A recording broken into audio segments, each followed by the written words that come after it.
Good news, Hyderabad ORR కి అతి చేరువలో విల్లాస్ APR ప్రాజెక్ట్స్. నమస్తే రేవంత్. రేవంత్, ఈ బైజూస్ గురించి వినే ఉంటారు. ఎడ్యుకేషన్కి సంబంధించి టెక్నాలజీ బేస్డ్ యాప్. సో దానికి సంబంధించి ఇన్ఫర్మేషన్ అంతా దాంట్లో ఉంది ఎడ్యుకేషన్కి సంబంధించి. అయితే లాస్ట్ ఒక 7-8 ఇయర్స్గా బాగా ప్రాచుర్యంలోకి వచ్చింది. బట్ ఈ మధ్య ఎందుకో ఈ ఫ్రాడ్, ఈ స్కామ్ వల్ల బాగా డౌన్ఫాల్ అయిందని విన్నాను. ఏం జరిగిందంటారు? ఎటువంటి ఫ్రాడ్ జరిగింది, ఎటువంటి స్కామ్ జరిగింది బైజూస్లో ఇంటర్నల్గా? ఈ బైజూస్ ఒక ఫాల్ స్టోరీ అనేది ప్రతి వ్యాపారస్తుడికి బాగా ఉపయోగపడే స్టోరీ అండి. ముందుగా మనం ఒక విషయం గుర్తుపెట్టుకుందాం. ఒక కంపెనీ బాగా లేచినప్పుడు దాన్ని పొగడటం, అది పడిపోయిన తర్వాత దాన్ని తిట్టడం అనే కాన్సెప్ట్ని పక్కన పెట్టి దీని నుంచి మనలాంటి ఒక చిన్న వ్యాపారస్తులు ఏం నేర్చుకోవచ్చు అనేది కూడా మనం చూద్దాం. బైజూస్ అనేది ఎంతగా ఎదిగింది అని అంటే అది వరల్డ్లోనే one of the fastest grown startup company. 2015లో స్టార్ట్ అయిన కంపెనీ దాదాపుగా 2022 టైం కల్లా 1,80,000 కోట్ల వాల్యుయేషన్కి వెళ్ళింది. హ్యూజ్ వాల్యుయేషన్ కంపెనీ అది. ఫస్ట్ మన బైజూస్ యొక్క స్టార్టింగ్ స్టోరీ చూసినట్లయితే 2015 వరకు కూడా ఒక క్యాట్ కోచింగ్ సెంటర్. 2015లో వాళ్ళు దాన్ని డిజిటలైజ్ చేయడం మొదలుపెట్టారు. అంటే ఒక మొబైల్ యాప్ లాంచ్ చేసి అందులోనే కోచింగ్ ఇచ్చేలాగా ప్లాన్ చేశారు. మనకు అదే టైంలో మొబైల్ ఇంటర్నెట్ రెవల్యూషన్ అనేది స్టార్ట్ అయింది. అదే మూమెంట్లో జియో రావటం, ఈ స్మార్ట్ ఫోన్ రెవల్యూషన్ స్టార్ట్ అయింది. స్మార్ట్ ఫోన్ రెవల్యూషన్ స్టార్ట్ అయింది. అదే టైంలో జియో రావటం, ఫ్రీ ఇంటర్నెట్ సర్వీస్ ప్రొవైడ్ చేయటం. సో దాంతో మనకి ఆన్లైన్ కంటెంట్ అనేది చాలా ఫాస్ట్గా గ్రో అవ్వడం స్టార్ట్ అయింది. సో వన్స్ వీళ్ళకి ఈ కోచింగ్ కూడా ఆన్లైన్లో బాగా గ్రో అవ్వడం స్టార్ట్ అయ్యడం అబ్జర్వ్ చేసిన తర్వాత వాళ్ళు బిజినెస్ని ఎక్స్పాండ్ చేసే ప్రయత్నం చేశారు. ఎలా? ఎల్కేజీ నుంచి ఐఏఎస్ వరకు కూడా complete coaching, complete online classes, test papers, pre recorded video explanation videos అంతా కూడా ఒక మంచి బల్క్ ప్యాకేజ్ లాగా తయారు చేసి వాళ్ళు అందులో పెట్టారు. మనకి over the period of time ఆ కాన్సెప్ట్ కొత్తది కాబట్టి అండ్ కొంతవరకు కూడా ప్రైజింగ్ అప్పుడు అందుబాటులో ఉండేది కాబట్టి దాని మీద కంటిన్యూస్గా ఒక మంచి పర్చేసింగ్ స్టార్ట్ అయింది. కంపెనీ గ్రోత్ కూడా గ్రాడ్యువల్గా పెరగడం అనేది అబ్జర్వ్ చేశాం. మనకి కోవిడ్ హిట్ అయిన తర్వాత పేరెంట్స్ పర్టికులర్గా కోవిడ్ కంటే ఎక్కువ కూడా పిల్లలకు భయపడటం మొదలుపెట్టారు. ఫస్ట్ ప్రాబ్లం, వాళ్ళు ఇంటర్నెట్కి ఎడిక్ట్ అవుతున్నారు. సెకండ్ ప్రాబ్లం, ఇంట్లో వాళ్ళు గోల్ తట్టుకోలేకపోతున్నారు. థర్డ్ ప్రాబ్లం, వాళ్ళ ఫ్యూచర్ గురించి భయం మొదలైంది. వాళ్ళకి ఈ టైంలో స్కూల్స్ బంద్ అయిపోయినాయి, వాళ్ళకి ఎడ్యుకేషన్ కూడా ప్రోగ్రెస్ అవ్వడానికి అవకాశం లేదు. ఇటువంటి టైంలో వాళ్ళకి బైజూస్ అనేది ఒక మంచి డిజిటల్ రెవల్యూషనరీ ఎడ్యుకేషన్ సిస్టమ్కి సంబంధించి పర్టికులర్గా ఎడ్యుకేషన్ సిస్టమ్కి సంబంధించి పర్టికులర్గా అది కూడా స్కూలింగ్ నుంచి హయ్యర్ స్టడీస్ వరకు కూడా అంతా మొత్తం ప్రొవైడ్ చేసే ఒక మంచి సిస్టమ్ వాళ్ళకి అందుబాటులో దొరికింది. ఒక సంజీవిని ఇలా దొరికింది అని చెప్పాలి. అయితే ఇక్కడ ఒక విషయం కూడా మాట్లాడుకోవాలి రేవంత్. అంటే కోవిడ్కి ముందు వరకు ఎలా ఉండిందంటే సెల్ ఫోను స్కూల్కి తీసుకెళ్తే పిల్లల్ని బయట గంటేసేసి మీ పిల్లలు సెల్ ఫోన్ తీసుకొచ్చారు అని కంప్లైంట్ చేసే దగ్గర నుంచి కోవిడ్ స్టార్ట్ అయినాక సెల్ ఫోన్ లేకపోతే పిల్లలకి ఇంకా చదువు లేదనే స్థాయికి వెళ్ళిపోయింది. ఇప్పుడు విష్ణు గారు ఒక మాట, ఇప్పుడు అడాప్షన్ ఆఫ్ టెక్నాలజీ అనేది ప్రతి మనిషి లైఫ్లో కూడా భాగం. నేను నా చిన్నప్పుడు చదువుకున్నప్పుడు మా ఇంట్లో గట్టి ల్యాండ్ ఫోన్ ఉండేది కాదు. ఏదో వీధిలో ఒకరి దగ్గర ఉండేది, వాళ్ళ ఇంటికి ఫోన్ వస్తే మేము వెళ్ళి మాట్లాడొచ్చేవాళ్ళం. Over the period of time ఈ కోవిడ్ ముందుకు కూడా మనకి డిజిటల్ క్లాస్ రూమ్స్ అనే కాన్సెప్ట్ వచ్చింది. అంతకు ముందు లేదు. అడాప్షన్ ఆఫ్ టెక్నాలజీ జరిగింది. సో అడాప్షన్ ఆఫ్ టెక్నాలజీలో భాగం కింద యాక్చువల్గా పెద్దలు ఒక మాట చెప్తూ ఉంటారు, every crisis is an opportunity. Covid క్రైసిస్లో ఈ డిజిటల్ టెక్నాలజీ అనే ఒక ఆపర్చునిటీని పట్టుకున్నారు మన పర్టికులర్ ఎడ్యుకేషన్ సెక్టర్ వాళ్ళు. ఎగ్జాక్ట్లీ దాన్ని పట్టుకొని మన వాళ్ళు దాన్ని ఈ ట్యాబ్ స్టడీస్ పర్టికులర్గా ఈ బైజూస్కి సంబంధించి కూడా మీకు చెప్తాను. ఇన్ఫ్యాక్ట్ మనకి ఆంధ్ర గవర్నమెంట్లో కూడా బైజూస్ ట్యాబ్స్ కూడా డిస్ట్రిబ్యూట్ చేశారు. బైజూస్ యొక్క బిజినెస్ మాడ్యూల్లో 3 ప్రధానంగా ఉంటాయి. ఒకటి ట్యాబ్, రెండవది ఆన్లైన్ ప్రీ రికార్డెడ్ కోర్సెస్, మూడవది ట్యూషన్స్. సో మనకి కోవిడ్ టైంలో ఏం జరిగింది, పిల్లల్ని ఎంగేజ్ చేయడం కోసం వాళ్ళకి కంటిన్యూస్గా క్లాసెస్ కావాలి. So pre recorded classes already వాళ్ళ దగ్గర ఉన్నాయి. 2 వాళ్ళని రివిజన్ చేయించడానికి ట్యూషన్స్ కావాలి. ఈ ట్యూషన్స్ అనే ఫీచర్ ఎలా ఉండేది అని అంటే 1:1 ఎదురుగా ఉండి ట్యూషన్ చెప్పిన ఫీల్ క్రియేట్ చేసేలాగా ఆన్లైన్ ట్యూషన్స్ని స్టార్ట్ చేసింది బైజూస్. వాళ్ళు మొత్తం చదివిన దాన్ని, ట్యూషన్స్లో చెప్పిన దాన్ని ప్రాక్టీస్ చేయడానికి ట్యాబులు లాంచ్ చేసింది. ఆఫ్లైన్ పేపర్స్ అన్నీ కూడా అందులో ఉంటాయన్నమాట. So they can practice, they can write the test, అందులో అంతా కూడా చేయడానికి అవకాశం ఉంది. సో పేరెంట్స్కి ఇక్కడ ప్రాబ్లమ్కి సొల్యూషన్ దొరికింది. మొబైల్ ఇంటర్నెట్కి సంబంధించి దూరంగా ఉంచవచ్చు అండ్ వాళ్ళని ఎంగేజ్ చేయడానికి క్లాసెస్ ఉన్నాయి, రివిజన్ చేయడానికి ట్యూషన్స్ ఉన్నాయి. ఇనీషియల్గా వాళ్ళ ఫీజెస్ కొంత నామినల్గానే ఉన్నాయి. ఒకసారి ఈ పాండమిక్ హిట్ అయిన తర్వాత దీని సబ్స్క్రిప్షన్స్ పీక్ అవడం మొదలుపెట్టాయి. సో దీపం ఉండంగానే ఇల్లు చక్క పెట్టుకోవాలన్న కాన్సెప్ట్లో బైజూస్ వాళ్ళు దాని యొక్క ఫీజెస్ని 200 to 300% షూట్ చేయడం మొదలుపెట్టారు. ఇన్ఫ్యాక్ట్ అది ఒక సామాన్య పేరెంట్కి ఎఫోర్డ్ చేయడం లిటరల్లీ ఇంపాసిబుల్. అంటే ఒక ఈఎంఐ లాగా కట్టుకునే పరిస్థితికి దాని ఫీజెస్ కూడా షూట్ అయ్యాయి. బట్ స్టిల్ మన ఇండియాలో ఎడ్యుకేషన్కి హెల్త్కి ఖర్చు పెట్టినంత ఎక్కడ ఖర్చు పెట్టము. టాప్ ప్రియారిటీ ఇస్తాం. పిల్లల భవిష్యత్తే మన భవిష్యత్తు అనుకుంటాం. సో దాన్ని దృష్టిలో పెట్టుకొని పేరెంట్స్ చాలా ఇన్వెస్ట్ చేశారు దాంట్లో డబ్బుల్ని. So over the period of time వీళ్ళు ఏం చేశారు, మంచి రెవెన్యూ వచ్చింది. రెవెన్యూ వచ్చినప్పుడు సహజంగా ఏ వ్యాపారస్తుడైనా ఏం చేస్తారండి, కంటెంట్ని అప్గ్రేడ్ చేస్తాము. ఇప్పుడు ఎడ్యుకేషన్ సిస్టంలో చూసినట్లయితే మనకి ఇయర్ బై ఇయర్ సిలబస్లే మారిపోతున్నాయి. ప్రభుత్వమే సిలబస్ మారుతుంది. అట్లాంటప్పుడు ఆన్లైన్లో ఎడ్యుకేషన్ ఇస్తున్నటువంటి ఒక స్టార్టప్ కంపెనీ వాళ్ళ కంటెంట్ని కూడా కంటిన్యూస్గా అప్డేట్ చేస్తూ ఉండాలి. వాళ్ళ ఫండింగ్స్ని వాటిలో అప్డేట్ చేయడంలో పెట్టకుండా లిటరల్గా హ్యూజ్గా బ్రాండింగ్లో స్పెండ్ చేయడం మొదలుపెట్టారు. వాళ్ళ బ్రాండింగ్ ఏ రీతిలో ఉంది అని అంటే ఇండియన్ టీమ్ జెర్సీ మీద బైజూస్ అని ఉంటుంది. ఈవెన్ ఫీఫా వరల్డ్ కప్ చాలా తక్కువ మంది ఎఫోర్డ్ చేయగలుగుతారు. అట్లాంటి దాని మీద కూడా వాళ్ళకు బ్రాండింగ్ జరిగింది. అసలు మనం రోడ్డు దాటి బయటికి వెళ్తే ప్రతి చోట బైజూస్, ఒక రకంగా చెప్పాలి అని అంటే ప్రతి నోట బైజూస్ అనే మాట. ఒకానొక టైంలో బైజూస్ లేకపోతే ఒక పిల్లవాడు ఎడ్యుకేషన్ పరంగా ఎదగడం కూడా కష్టమేమో అన్నంత ఇంపాక్ట్ అడ్వర్టైజ్మెంట్ అంత క్రియేట్ చేస్తుంది బేసిక్గా. అండ్ పెద్ద పెద్ద స్టార్స్ దాన్ని ప్రమోట్ చేశారు. షారూఖ్ ఖాన్ గారు, మహేష్ బాబు గారు లాంటి పెద్ద పెద్ద స్టార్స్ ప్రమోట్ చేశారు. సో వాళ్ళు హ్యూజ్ ఎక్స్పెండిచర్, దాదాపుగా వాళ్ళ రెవెన్యూలో 30% కంటే ఎక్కువ వాళ్ళు కేవలం ప్రమోషన్ మీద ఖర్చు పెట్టారు. ఓకే, మిగతాది ఉంది కదా అని అనుకుంటాం. ఇక్కడ ఏం జరిగింది, వాళ్ళు కాంపిటీటర్స్ని బిల్డ్ చేయకూడదన్న పేరుతోటి వాళ్ళ కాంపిటీషన్ వచ్చే ప్రతి కంపెనీని, దాదాపుగా 15 నుంచి 20 కంపెనీలని వాళ్ళు ఎక్వైర్ చేయడం మొదలుపెట్టారు. ఓకే, ఇప్పుడు ఈ ఆన్లైన్ ఎడ్యుకేషన్ సిస్టంలో ఒక సెక్టార్లో ఒకటి బాగా నడుస్తున్న టైంలో మిగతా 15 రానివ్వండి, 20 రానివ్వండి, మహా అయితే 5 బాగా నడుస్తాయి. మిగతా 15 అయితే ఫెయిల్ అవుతాయి కదండి, దానికి లాసెస్ వస్తాయి కదండి. ఈ లాసెస్ అన్నీ కూడా పేరెంట్ కంపెనీ మీద పట్టడం స్టార్ట్ అయింది. ఆ పేరెంట్ కంపెనీ బైజూస్. ఇలా వాళ్ళకి ఫండింగ్ అనేది మిగలకుండా ఇబ్బంది పెట్టడం స్టార్ట్ అయింది. ఇంకా నెక్స్ట్ పీరియడ్లోకి వెళ్ళేసరికి వాళ్ళు ఈ కంటెంట్ అప్గ్రేడ్ చేయట్లేదన్న విషయం పేరెంట్స్కి అర్థమైంది, ఫీజెస్ ఎక్కువ ఉన్న విషయం పేరెంట్స్కి అర్థమైంది. And next white hat junior అని ఒక దాన్ని లాంచ్ చేశారు. వాళ్ళు ఒక ప్రెస్టీజియస్ ప్రాజెక్ట్. ఇన్ఫ్యాక్ట్ దాన్ని వాళ్ళు వరల్డ్ వైడ్గా తీసుకెళ్ళాలనుకున్న పెద్ద ప్రాజెక్ట్.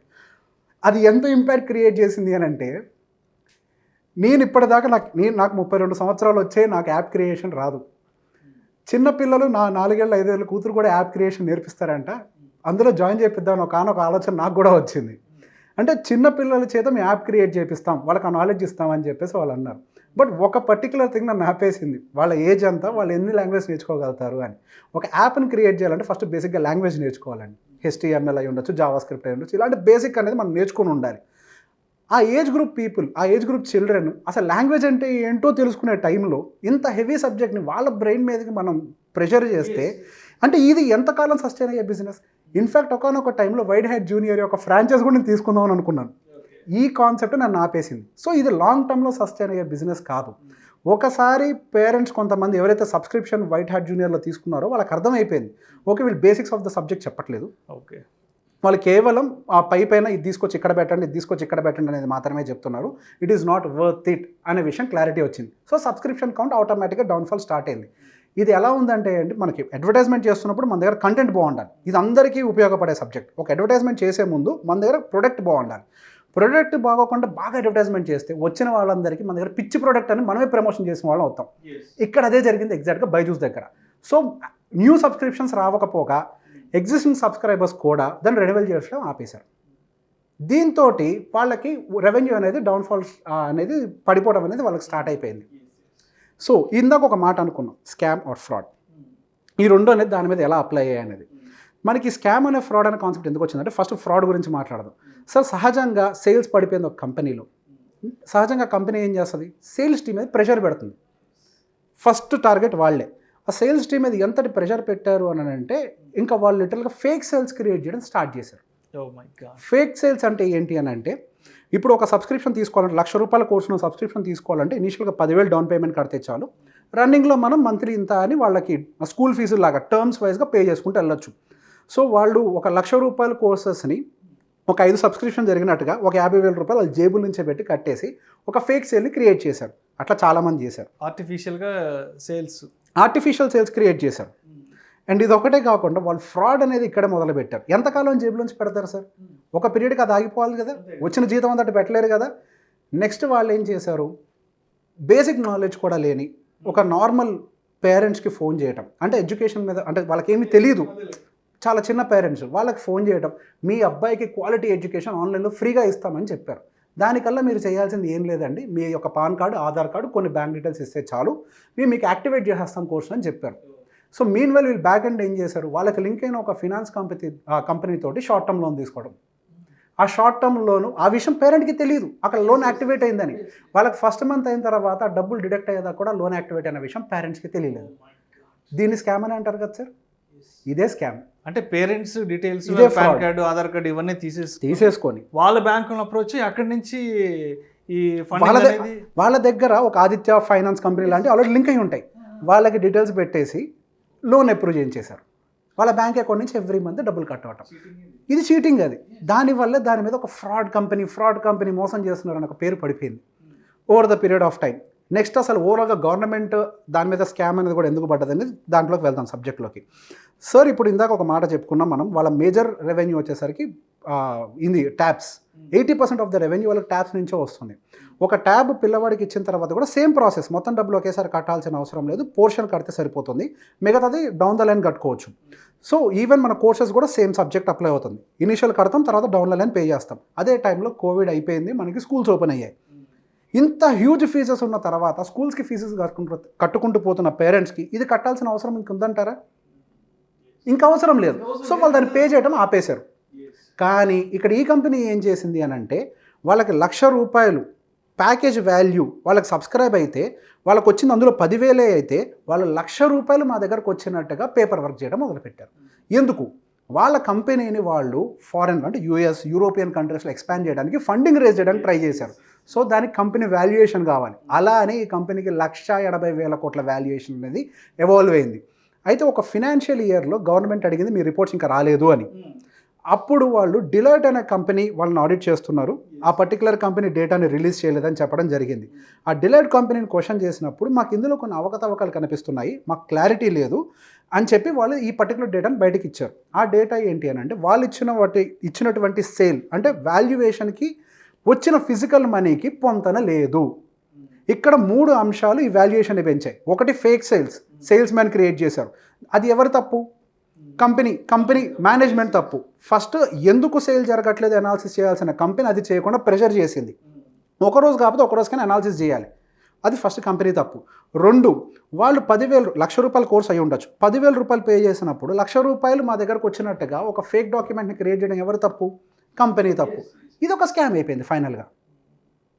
సో ఈ బైజూస్ అనే కాన్సెప్ట్ నుంచి మనం నార్మల్ ఒక బిజినెస్ పీపుల్ నేర్చుకోవాల్సిన 3 అంశాలు ఏంటి అని అంటే, ముందు మనం పబ్లిసిటీ చేసే ముందు మన యొక్క ప్రోడక్ట్ని రెగ్యులర్గా అప్డేట్ చేసుకుంటూ పోవాలి. మార్కెట్ చాలా ఫాస్ట్గా అప్గ్రేడ్ అవుతుంది. మనం మార్చుకోకుండా, మన సబ్జెక్ట్ని మనం మార్చుకోకుండా, మన ప్రోడక్ట్ని మనం మార్చుకోకుండా బయటికి ప్రమోట్ చేసినట్లయితే డబ్బులు ఇచ్చి కొట్టించుకునే వాళ్ళం అవుతాం. ఇది మాత్రమే జరుగుతుంది. 2, సేల్స్ జరగనప్పుడు ప్రాబ్లం ఏంటో సేల్స్ టీమ్ తోటి మాట్లాడి మనం రివ్యూ మీటింగ్ కండక్ట్ చేయాలి.